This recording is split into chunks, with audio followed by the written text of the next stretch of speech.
घोटाला। आपदा में अफसर खोजने के लिए हरियाणा सरकार ने किया।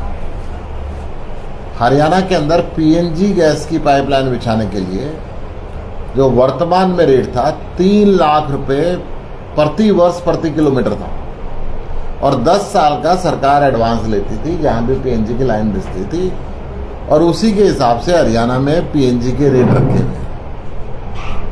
अभी हरियाणा सरकार ने एक आदेश निकाला कि 3 लाख रुपए प्रति वर्ष प्रति किलोमीटर की बजाय 1,000 रुपये लेंगे एक मुश्त। यानी कि एक शहर में हर गली में जब लाइन घूमती है तो एक शहर में ही सैकड़ों किलोमीटर बनते हैं। 27,000 किलोमीटर पहले हरियाणा के अंदर ये लाइन बिछी हुई है। 27,000 का 3 लाख रुपए प्रति किलोमीटर। अब वो 1,000 रुपये एक मुश्त कर दिया। ये किसको लाभ पहुंचाने के लिए किया? ये तो कोई घोषणा नहीं हुई कि इसके बदले उपभोक्ता को इतने % गैस सस्ती मिलेगी बाकी हिंदुस्तान से। तो ये अरबों करोड़ रुपए का घोटाला है। जो पुराना रेवेन्यू सरकार को आना चाहिए था वो भी बंद हो जाएगा और जो नया रेवेन्यू सरकार को आना है वो भी बंद हो गया। तो क्या ये अडानी को फायदा पहुंचाने के लिए किया गया है? मैं पानीपत में बैठा हूं, तो अडानी की गैस लाइन है। तो ये सरकार स्पष्ट करे कि ये किसको लाभ पहुंचाने के लिए किया गया है, किस किस कंपनी को आपने हरियाणा के अंदर काम दिया है, उसके मालिक कौन कौन है, और क्या जो 3 लाख रुपए प्रति वर्ष प्रति किलोमीटर से घटा के आपने 1,000 रुपये केवल एक मुश्त कर दिया, इसका लाभ उपभोक्ता को बाकी पूरे देश से कितने % पीएनजी गैस सस्ती मिलेगी? अगर ऐसा कुछ नहीं किया तो ये पैसे क्या मुख्यमंत्री की जेब में गए हैं या मुख्यमंत्री ऊपर भेजने की तैयारी में है, या ये पैसे किस किस ने बांटे, किस किस ने खाया? तो ये एक बहुत बड़ा सवाल है जो हरियाणा के अंदर इतना बड़ा घोटाला हो गया। जो नरेंद्र मोदी जी कहते थे कि आपदा में अफसर, ये आपदा के अंदर अफसर हरियाणा सरकार ने खोजा और इसका सीधा बोझ उपभोक्ताओं पे पड़ेगा। एक तरफ पंजाब सरकार है, कोशिश करती है कि उपभोक्ता को ज़्यादा से ज़्यादा लाभ मिले, टोल हटा दिए। हरियाणा के अंदर समय पूरा होने के बाद आज तक एक टोल नहीं हटा गया। मैं पानीपत में बैठा हूँ, पानीपत के चारों तरफ टोल है। जो नेशनल हाईवे कानून के अगेंस्ट भी है कि इतने किलोमीटर के दौरान टोल नहीं होना चाहिए। करनाल में टोल आ गया, गरुंडा में टोल आ गया, पानीपत में टोल आ गया, फिर इस तरह गन्नौर के अंदर टोल आ गया। तो चारों तरफ टोल ही टोल है। इनका समय भी पूरा हो चुका है, परंतु हरियाणा सरकार हटाती नहीं, एनओसी देती है, क्योंकि आधे पैसे हरियाणा सरकार खाती है और आधे पैसे वो टोल कंपनी खाती है। ये जो स्थिति है, मैं ये कहना चाहूँगा कि घोटाले हटने चाहिए। आप बैंक घोटाले के अंदर हैं, आपने पहले शराब घोटाला हुआ, आपका यूरिया घोटाला हुआ, हर किस्म का घोटाला हरियाणा के अंदर आप पैर पसार रहा है। इन घोटालों से हरियाणा की जनता को मुक्ति दिलाओ।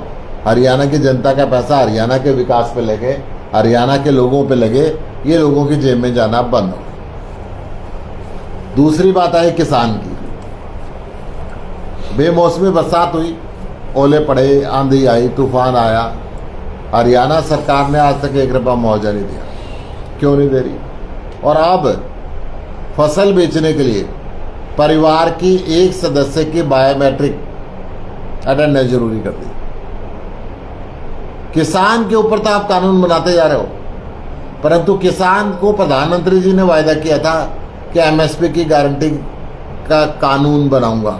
आपने एक शब्द नहीं लिया आज तक पार्लियामेंट के अंदर। आपने अमेरिका से ट्रेड डील करके हिंदुस्तान के किसान का कोई भी माल अमेरिका में जाएगा तो उसके ऊपर आपने 18% टैक्स कर दिया, और अमेरिका के किसान का माल जो हिंदुस्तान में आएगा उस पर 0% टैक्स है।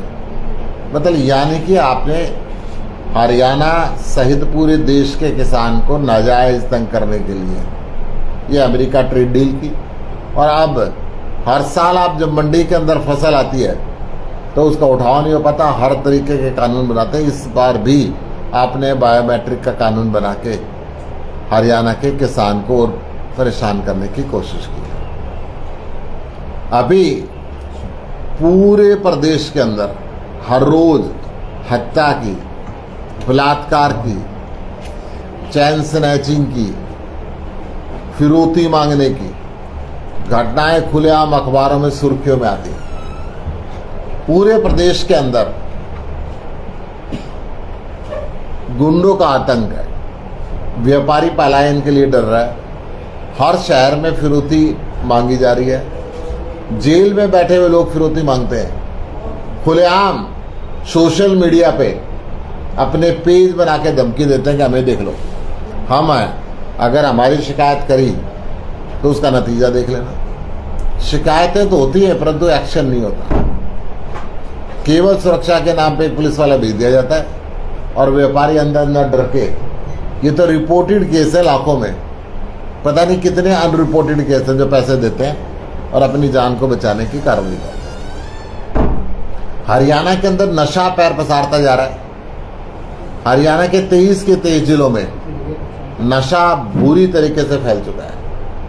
चिट्टे का नशा, स्मैक का नशा, हेरोइन का नशा, अफीम का नशा और दारू का तो है ही है। तो नशा आने वाली पीढ़ी को बर्बाद कर रहा है। उसका कारण ये कि बेरोजगारी है। बेरोजगार युवक परेशान होकर नशे का सहारा ले रहा है या अपनी जमीन बेच के डंक के रास्ते से विदेश जा रहा है। आज हरियाणा को रोजगार दें। आपने हरियाणा पब्लिक सर्विस कमीशन के अंदर एक बाहरी अफसर को बैठा रखा है।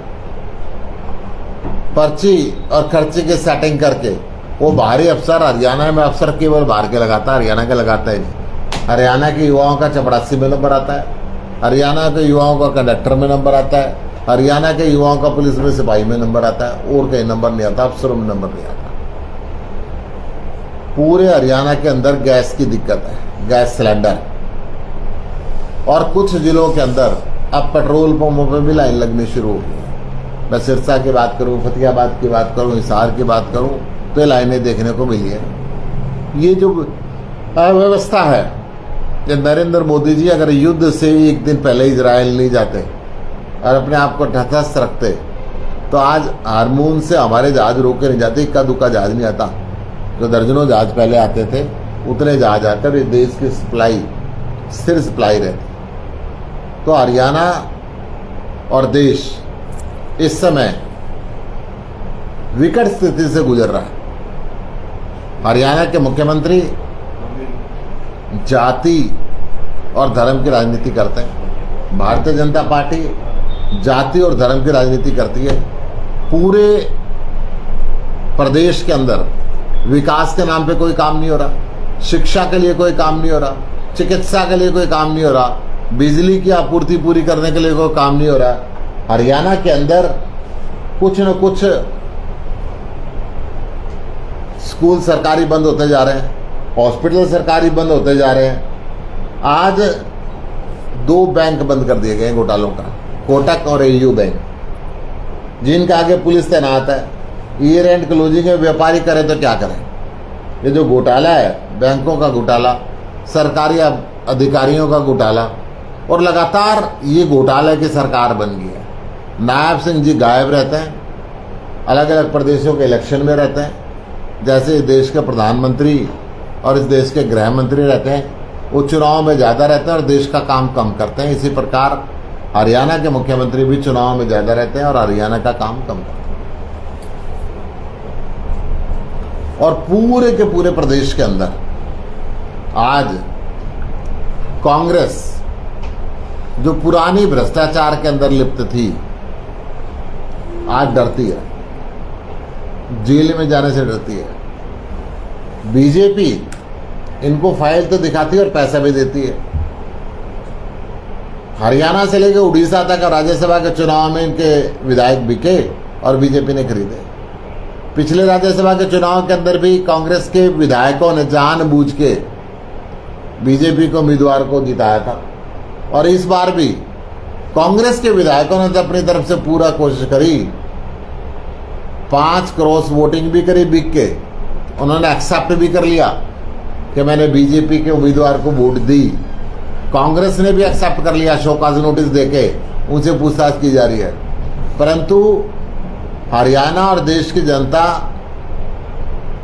ये समझ चुकी है कि बीजेपी के बस की बात, बीजेपी को हराना अब कांग्रेस के बस की बात नहीं रही। इस काम को, बदलाव को केवल अरविंद केजरीवाल हकीकत का जामा पहनाएंगे। आम आदमी पार्टी पूरे प्रदेश में विपक्षी दल का रोल निभा रही है और जनता के मुद्दे जनता के सामने ला रही है। अब 1 अप्रैल से टोल भी महंगे कर दिए गए। हरियाणा के अंदर टोल तो है ही है और 1 अप्रैल से पूरे टोल बढ़ाने का इन्होंने ऐलान कर दिया है।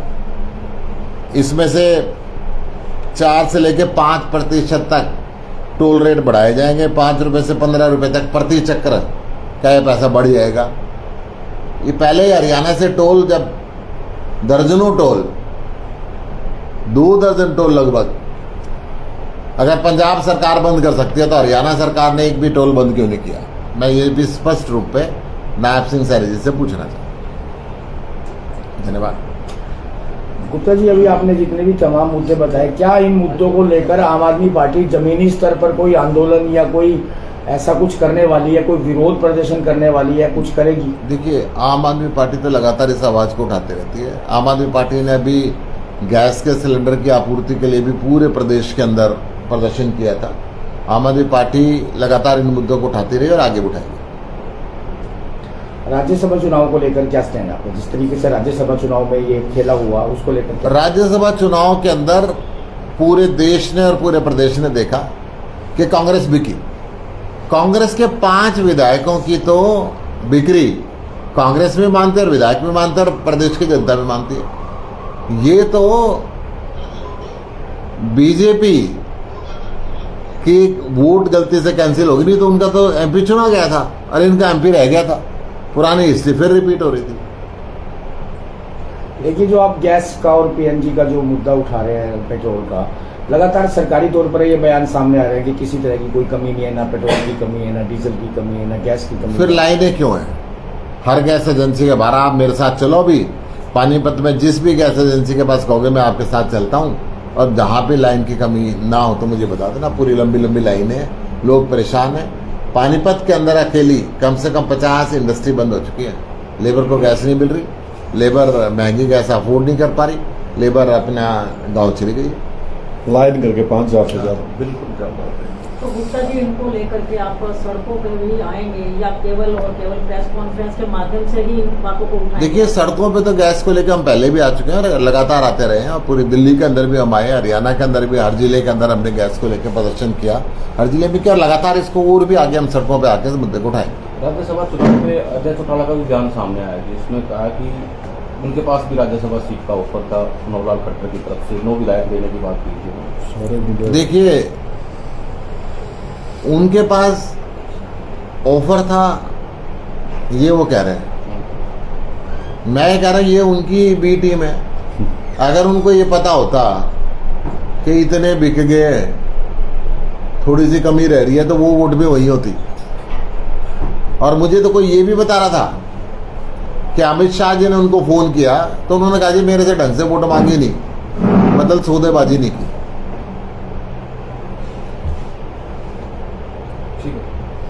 धन्यवाद।